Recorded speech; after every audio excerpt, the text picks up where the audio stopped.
Traci. And I'm Leena. And we love healing children. In fact, we're the co-owners and founders of Healing Children LLC. And this is our podcast, The Bumpy Road to Healing, where we get real about what children need emotionally. And how best to support them. We skip the fluff. And get right to the heart of it.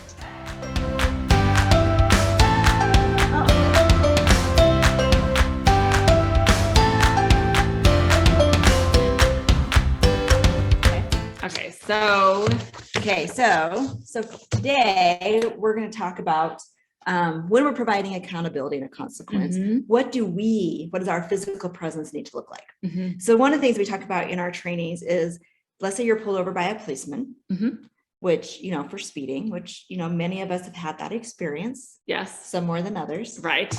But if the policeman comes to your door and he is kind of yelling at you and putting you down for speeding, why would you speed? Why are you driving like that? What is your response? To him? And typically what I hear is people saying, well, I think that person's a jerk and screw him and I didn't do anything wrong. But if the policeman comes to your door and it has like, sorry, usually for me it's ma'am, sorry, ma'am. You were going 5 minutes over the speed limit, and it's like very kind and compassionate as he gives you the ticket. What is your response? You're more likely to take responsibility for what you did and be like, oh crap, I screwed up, because you don't have this other person to blame. Right. Because they were nice as they gave you the consequence. So what we want to talk about is, what does it look like when we're emotional giving a consequence? And where do we need to be emotionally when we're giving the consequence to make it more likely that the child will internalize the information and internalize the consequence so they can make the necessary behavior change? So I think there's a couple things to really keep in mind when we're looking at emotional versus non-emotional. Number one, when we're really emotional and we're giving a consequence, generally that consequence is going to end up being more punitive. And we're using the relationship, or we're using our relationship with that student and like taking that relationship away. So we might be using shaming as part of the consequence. And that can be really damaging for children with severe behavior and emotional issues. And so it's keeping that in mind. And so it's looking at, what does it look like when someone's overly you gave a great example, like being rude, yelling at us, lecturing us is an emotional way to set a consequence. Threats, I've seen adults do that before. I think, even as a parent, you're just so frustrated or so tired that instead of really thinking it through, you're coming at it from like just anger and yelling and screaming and trying to force them to do what you tell them to do. Right. Or you're so upset, you think, well, if I just add this punitive, if I just add this consequence or this consequence or this consequence, eventually they're going to listen. And they're going to learn. And they're going to learn, and they're going to figure out. And it's going to be better. And I'm not going to be so mad anymore. And I took everything away from them and they're still not doing it. So what can we do next? Right? What's the next thing? And so what we've really learned is the best thing is us really staying in that Zen place as much as possible. Because we want them to internalize. And what happens too much when we come at them with anger, or, we're coming at them with anger, instead of them thinking about their behavior and what needs to change, they're thinking about you and your behavior, and you're such a jerk and I've done nothing wrong. And how dare you treat me this way? That the consequences completely got lost. And all of us get there. It doesn't matter what profession you're in. We all get to that point. Sometimes. We do. Well, and a lot of it is we are owning that behavior when we do that. And I want to say, for the most part, police officers have been very kind and respectful, because I don't want to get into this, because I know right now we have, a lot of political stuff with police officers, but the police officers that have pulled me over, because I get pulled over quite often, are very kind and very respectful. In fact, they probably should give you a ticket more. They probably should give me more tickets. Yes. They think you're all cute, nice and sweet, and they let you off the hook every time. So anyway, I just want to make sure that caveat is in there. Totally. But we all do get from time to time. So what is it we want to look like emotionally and really feel like emotionally as we give consequences, to make sure that we give that child the opportunity to internalize? Because bottom line, when you're working with kids with severe behavior and emotional issues, they kind of know how to push the buttons, right? And they may know your buttons better than you do. And so it can be fun for some students to kind of be rude and disrespectful and watch you kind of flip out. Yeah. And we don't want to give them that. Yes. If that's what they're going for. And we never really know. We never really know if a student is trying to push our buttons or not. So we always want to stay really calm because in our minds, we're thinking, this is not my problem. This is their problem and their opportunity to grow and mature. Yes. My job is just to hold them accountable. Yep. That's all I got to do. Yes. And the calmer I am, the more likely they are going to learn from this experience. Exactly. So we have not talked a lot about polyvagal theory. No, we haven't. We're in the process of learning about it quite a bit as ourselves as mental health professionals.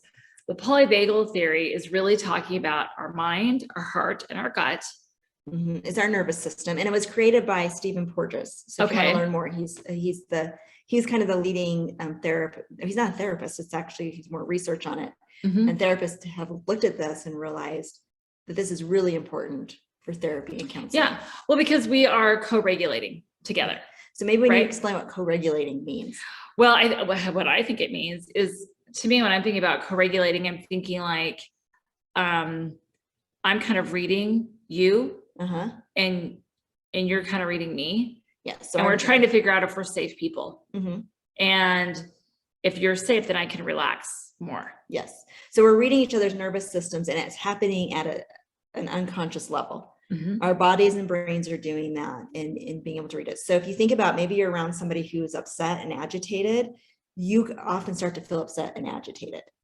So they just have a body language, or sometimes you don't even know what the body language is, but your body feels it. So co-regulating, if maybe I'm upset, but you're able to maintain calmness, then a lot of times that helps my body calm down as well too. And so babies do that a lot with their mothers. That's why they often talk with new mothers about learning how to be calm and relax, because then their baby's calm and relax because they're co-regulating with each other. And so I think there's a lot to be learned with this, but how I look at it is it's really important to understand us remaining calm is sending that message to the child. I think it also sends a message, I believe in you, and I'm not going to get sucked into your problems. And I believe you can figure this out. I believe, and I'm still going to hold you to it. Yeah. And then they see that calmness. They can't be mad at you. Right. It makes them more likely they're going to be upset with them and make those changes. But then they're also, again, the messages we send non-verbally are often so much more powerful than any message we send verbally. Yeah. And so it's keeping yourself calm and relaxed. Yes. So do you want to share one strategy? One strategy that I have learned from a lot of, two professional development classes from very experienced traumatologists is that we need to keep our pelvic floor relaxed. So what does that mean? Well, I kind of feel like it says it itself, but what it means is you're not tight and tense, right? We're not tight and tense. If we're tight and tense, we're not calm. We're not using our calming response. So you kind of need to notice, like when I'm disciplining a kid, and I even kind of take note, like, ooh, I'm feeling tight and tense. I need to relax and tell myself they're going to figure this out. And sometimes we don't know how, because sometimes kids will do things to us in the middle of the lesson. And it's like, ooh, what am I going to do with that one? You know, or how am I going to deal with this issue? Sometimes we don't always know. And then we're like tight, stressed, and then we have more of an emotional response. And what we want to do is relax and tell ourselves that we will get it figured out. Yes.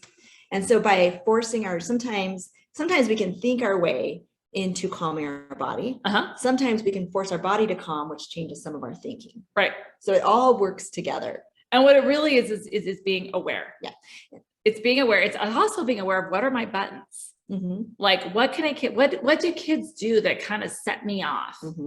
And we're definitely all more likely to get set off when we're too tired and we're too stressed. So it's always kind of looking at, when I get more rest, I can manage my life and my students a lot better, or my children a lot better. So it's making sure you're getting the rest you need. And then it's really noticing, am I tight and tense? Yes. And how do I relax that? And if you're struggling with that, we always recommend that's not the time to do the discipline part.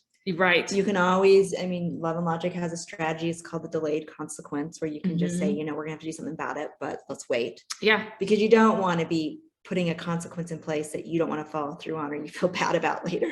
Yes, I agree. Yeah. And so, because we are human, and sometimes we are emotionally upset. And so you really want to wait to give the consequence when you are in a calm state of mind.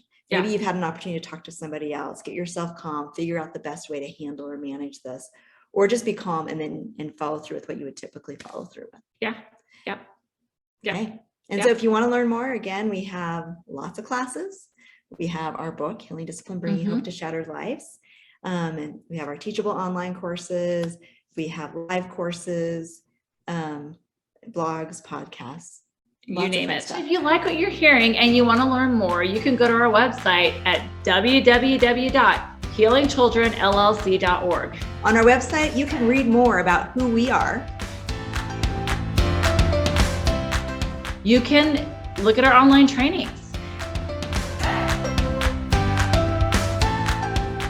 You can also look at our blogs on a variety of topics. You can see our most new and up-to-date podcasts. You can also engage with us in a variety of ways, such as liking us or following us on social media. You can even hire us to come in. Or you could email us or call us. Exactly. Make sure that you sign up for our email list so that you can get the latest information about what we have to offer, including live trainings in your area. Yes, so let the healing begin. Thank you for joining our podcast, The Bumpy Road to Healing. The Bumpy Road to Healing is sponsored by Healing Children LLC. We are both educators and mental health professionals, which gives us a unique perspective on working with children both in and out of the school setting who have severe emotional and behavioral concerns. Our mission is for all children to be emotionally healthy, happy, mature, and responsible.